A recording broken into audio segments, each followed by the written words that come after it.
Bonjour à tous et bienvenue dans ce Morning Bull Live. Nous sommes le 18 juillet 2024. Alors je ne sais pas si je vous ai manqué, mais en tout cas vous m'avez manqué. C'était vachement long et puis c'est une journée quand même, hein, sans parler marché, sans parler finance, sans parler politique. Je ne sais pas comment j'ai fait. Enfin bref, je suis de retour. Je suis à la Paris. Ça n'a pas l'air super sympa en ce moment, c'est un peu bizarre comme ville, mais enfin peu importe, là n'est pas le sujet. Aujourd'hui, on va parler finances comme d'habitude. Vous avez vu, le marché est en train de changer de tissu, on va dire, c'est un petit peu changé de peau, peut-être c'est la mue du marché. Il s'est passé pas mal de choses et on peut appeler ça un triple whammy, hein, parce qu'il y a quand même eu trois événements principaux qui se sont dirigés en plein dans la techno et en plein dans les semi-conducteurs qui ont fait très très mal. On fait le tour du sujet tout de suite parce qu'il y a quand même 2-3 choses à dire.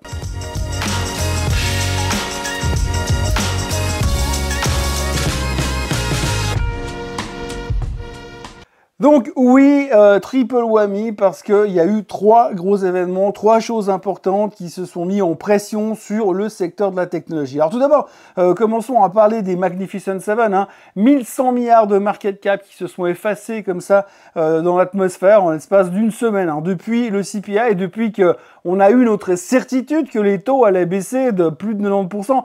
Là, au dernier sondage, c'est 100% de certitude que les taux vont baisser en septembre.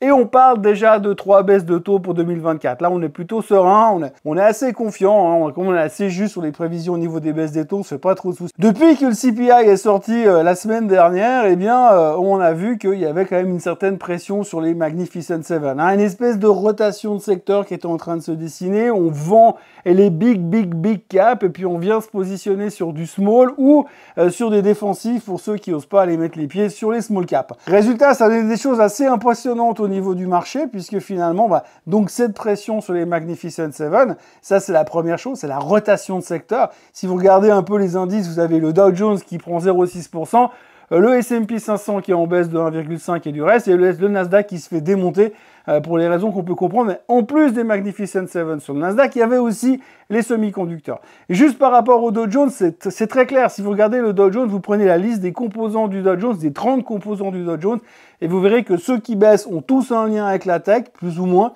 et tous ceux qui montent, c'est tout des défensifs. En l'occurrence, on voit typiquement des titres comme Johnson & Johnson qui n'ont rien foutu depuis des mois. Tout d'un coup, ils commencent à se réveiller, et Johnson & Johnson fait partie des dividendes aristocrates. C'est typiquement un des trucs qu'on a envie d'acheter quand la situation se complique un tout petit peu. Déjà, la première chose qu'il faut bien comprendre, c'est qu'aujourd'hui, il y a deux Maisons Blanches, hein. Avant, il y avait une seule Maison Blanche à Washington. Maintenant, il y a une Maison Blanche à Washington et une Maison Blanche à Mar-a-Lago à la base de Donald Trump, hein. Parce qu'aujourd'hui, peu importe qui parle, que ce soit Biden ou Biden via la voix de son staff ou que ce soit Monsieur Trump, de toute manière, le marché interprète ça comme étant le président qui parle. Donc tout ça pour dire qu'hier, eh bien, la Maison Blanche de Washington, celle de Monsieur Biden, a annoncé deux choses importantes. La première, qu'il a le Covid, et puis qu'il a chopé le Covid alors qu'il était serré des mains à la moitié de Las Vegas hier après-midi. Mais peu importe, il a le Covid, donc il s'est exclu du monde réel, il est collé dans sa maison du Delaware et il s'est isolé pendant quelques temps. Mais il va continuer à bosser à distance, ça, il n'y a pas de problème. Bon, c'est pas très grave, c'est le Covid. Chacun son truc, hein. Il y en a un qui se fait tirer dessus et l'autre qui a le Covid. Il y en a un qui est un peu plus héros de la nation et l'autre moins. Bref, peu importe.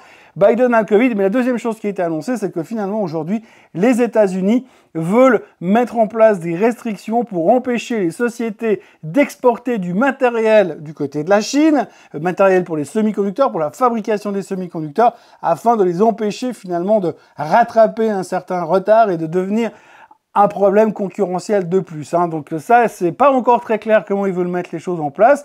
Mais ça veut dire qu'en tous les cas, que les boîtes qui comptaient vendre un maximum de machines pour faire des semi-conducteurs aux Chinois à partir de l'année prochaine, eh bien, ça allait se compliquer un tout petit peu. Et ça tombait plutôt bien parce que hier matin, il y avait ASML qui publiait ses résultats. Alors, ça a un petit peu effacé l'effet d'annonce des résultats. Résultats très bons, avec des perspectives très bonnes, meilleurs que les attentes, ce qui changeait complètement du trimestre précédent. Souvenez-vous, trimestre précédent, attentes en dessous des attentes du marché, ASML s'était fait taper dessus. Eh bien, hier, c'était l'inverse. ASML tout bon, et en plus des prévisions meilleures que les attentes. Que demandait le peuple? Eh ben, le peuple, il aurait bien voulu, il se serait bien passé des déclarations de l'équipe de Joe Biden qui ont mis un sacré coup sur les boîtes qui fabriquent des machines pour ce genre pour les semi-conducteurs, ASML a perdu 11%, Amat s'est fait démonter également de 10%, KLAC a également pris une claque de plus de 9,5%, et Lam Research, même punition, pas loin de 10% de baisse également. Donc, on a vu que cette annonce va faire beaucoup de mal à ce secteur-là. Pour l'instant, on ne connaît pas l'amplitude des sanctions que voudrait mettre éventuellement en place la Maison-Blanche. Ce que l'on sait, c'est que ça change rien que vous soyez une boîte américaine ou une boîte hollandaise, vous aurez les mêmes, vous serez victime du même espèce d'embargo qu'ils veulent mettre en place. Donc, c'est pas une super nouvelle pour le secteur des machines à fabriquer des semi-conducteurs, si je peux m'exprimer ainsi, pour essayer de vulgariser à l'extrême. Du coup, bon, on s'est dit, alors, ce secteur des semi-conducteurs, bam, dans la tronche. Et puis, c'était pas tout parce qu'on a la deuxième Maison-Blanche qui est venue parler dans la journée, et là, on a eu Monsieur Trump qui est venu dire pas grand-chose, mais il a répondu à une interview dans le Business Week, en disant tout d'abord que pour lui, il avait l'impression qu'en fait, eh bien, Taïwan leur avait volé leur business des semi-conducteurs et qu'il fallait se le réapproprier. Donc ça veut dire que du coup, on va être beaucoup moins copains avec Taiwan Semiconductor. Et puis, en plus, il a dit que pour l'instant, il estime que normalement, Taïwan devrait payer la protection que les États-Unis leur offrent face à la Chine. Donc là aussi, ni une ni deux, bam, on a tapé sur Taiwan Semiconductor, ça tombe bien parce qu'ils publient les chiffres ce matin également. Et puis en même temps, on s'est dit, bah, Taiwan Semiconductor, leur plus gros client, c'est Nvidia. Donc problème sur Nvidia, bam, Nvidia 6%. Si Nvidia est en souffrance, eh bien, Supermicro est en souffrance. Supermicro, bam, 6%. Si Nvidia est en souffrance, ça veut dire que le secteur des puces de l'intelligence artificielle sont en souffrance à cause de ces prédictions ou de ces déclarations de la part de Trump. Résultat, t'as AMD, bam, 10% dans les dents, etc., etc. Donc tout ce qui était lié de près ou de loin au microcosme des semi-conducteurs, que ce soit dans la fabrication de machines, que ce soit en lien avec l'intelligence artificielle, etc., etc., eh bien, on a eu simplement une énorme pression vendeuse qui a mis le secteur à genoux. Le meilleur exemple, c'est le Semiconductor Index qui perdait 7% sur la séance. Donc aujourd'hui, si on veut bien, on a vécu ce que l'on appelle un triple whammy. Alors le triple whammy, c'est comme quand vous prenez une immense claque sur la joue droite, puis vous vous souvenez que vous êtes allé à l'école de catéchisme à l'époque, alors vous tendez la gauche, vous reprenez une deuxième claque sur la joue gauche, puis là vous commencez à râler en disant ouais c'est quand même super violent, et là paf, vous met encore une troisième. Tu vas l'avoir quand même. Sur la joue droite, ça c'est un triple whammy, c'est ce qui s'est passé hier. Tout d'abord, eh bien la rotation de secteur qui fait qu'on vend la tech. Deuxièmement, les restrictions d'exportation pour les machines pour fabriquer des semi-conducteurs à destination de la Chine mises en place par Biden. Et troisièmement, eh bien, Monsieur Trump, le futur président américain, qui lui pense qu'il faudrait faire payer Taïwan et puis se réapproprier le business des semi-conducteurs. Résultat, quand vous mettez tout ça ensemble, eh bien, ça fait une sale journée pour la tech, et c'est exactement ce qui s'est passé hier. Donc, ce qu'il faut retenir au milieu de tout ça, tout d'abord, c'est que finalement, on a un marché qui est quand même relativement solide, parce que cette nouvelle était vraiment centrée sur la technologie, mais de l'autre côté, vous avez quand même un Dow Jones qui finit au plus haut de tous les temps et qui vient d'aligner quand même 6 séances de hausse, dont 4 séances qui ont fait chaque fois un nouveau plus haut historique. Donc on voit qu'il y a quand même une relative solidité. On a encore vu hier sur les publications du Benchbook que finalement on se rend compte que l'économie va moins mal que ça. Alors là, l'emploi ralenti, c'est une certitude, mais l'économie reste quand même quelque part un peu solide, ce qui continue à aller dans la bonne direction pour dire, eh bien, on va baisser les taux, on va redonner un petit peu ce coup de jus à l'économie et à l'emploi pour être soutenu, mais ça n'empêchera pas l'inflation de continuer à baisser. Donc, de plus en plus de gens parlent de toute manière de soft landing. Donc ça, c'est plutôt une bonne nouvelle qui montre aussi que le marché est quand même vachement résistant. Et puis, un chiffre comme ça, au hasard, ça fait 352 séances de trading que le S&P 500 n'a plus perdu 2% sur une séance. Donc ça montre quand même qu'on est quand même vachement solide. Et je parle pas de 352 jours, je parle de 352 séances de trading, week-end exclu. Et puis autre nouvelle que j'aurais dû réserver pour le Swiss Bliss, mais là je suis obligé d'en parler quand même, c'est les médicaments contre l'obésité, puisque Roche a annoncé des très bons résultats sur un de leurs médicaments, une pilule qui vous permet de perdre 6,1% de votre masse grasse ou de votre excès de poids tous les mois. Et donc Roche du coup a explosé hier de quasiment plus de 5% pour fêter ça. Et de l'autre côté, eh bien évidemment, on a eu une grosse prise de profit sur Eli Lilly, moins 4% et moins 5% sur Novo Nordisk, puisque la concurrence arrive, et la concurrence arrive surtout avec des méthodes de prise de médicaments qui seront totalement différentes, puisque Roche vient avec une pilule, alors que les deux autres font face à des injections. J'ai pas besoin de vous faire un dessin pour dire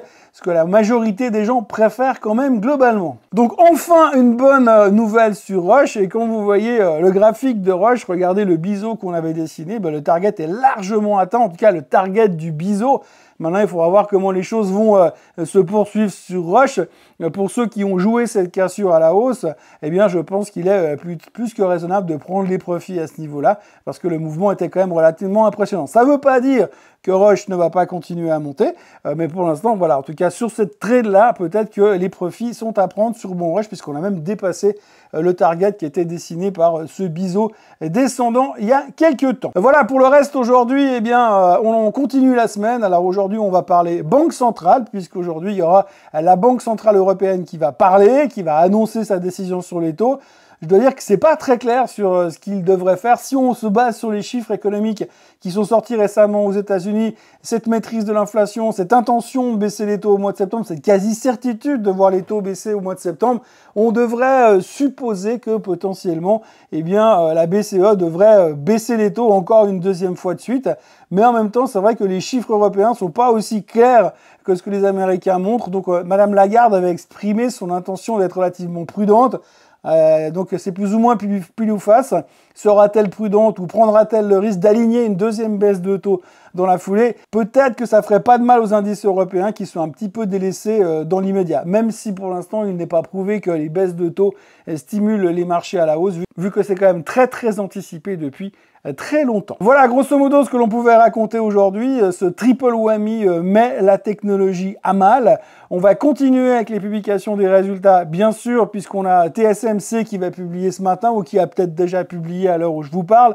On aura Netflix ce soir qui publiera après la clôture. Netflix, c'est pas une vraie tech au sens propre du terme, mais c'est toujours assez intéressant parce qu'on se souvient qu'à chaque publication de résultats, les mouvements sont extrêmement spectaculaires. Quand on voit Disney qui va pas très bien, quand on voit Amazon Prime où c'est pas l'euphorie non plus au niveau des inscriptions, on se demande si les gens continuent à souscrire à Netflix sans arrêt. Tout ça pour dire que Netflix est toujours spectaculaire au niveau des publications. On verra donc ce soir après la clôture. Et puis à partir de maintenant, on va commencer à attaquer gentiment les techs, les choses sérieuses. Et la semaine prochaine, ce sera chaud patate avec Tesla qui sera le premier Magnificent Seven à publier. Voilà ce que je pouvais vous raconter brièvement après mon retour de la ville lumière. Mis à part ça, je vous encourage à vous abonner à la chaîne Swissquote en français, à liker cette vidéo, à la partager, bien sûr, si ça vous dit, si le cœur vous en dit. Et puis, n'hésitez pas à revenir demain pour conclure cette semaine boursière qui aura été très agitée. On notera quand même que la volatilité est quand même bien de retour, tout comme Monsieur Trump qui semble déjà en train de prendre sa place de président des États-Unis avec Monsieur Biden qui se retire de plus en plus. Je précise encore que Monsieur Biden a fait passer un communiqué de presse hier avant l'annonce de son test positif au Covid, comme quoi il était prêt à quitter la course à la présidence en cas de diagnostic médical négatif. Il n'a pas précisé l'amplitude du diagnostic médical, mais encore une fois, il y a de plus en plus de membres du Parti démocrate qui sont en train de tirer à boulet rouge pour l'encourager à rendre les plaques sur ce coup-là. Voilà, excellente journée à tous et à demain. Allez, bye bye.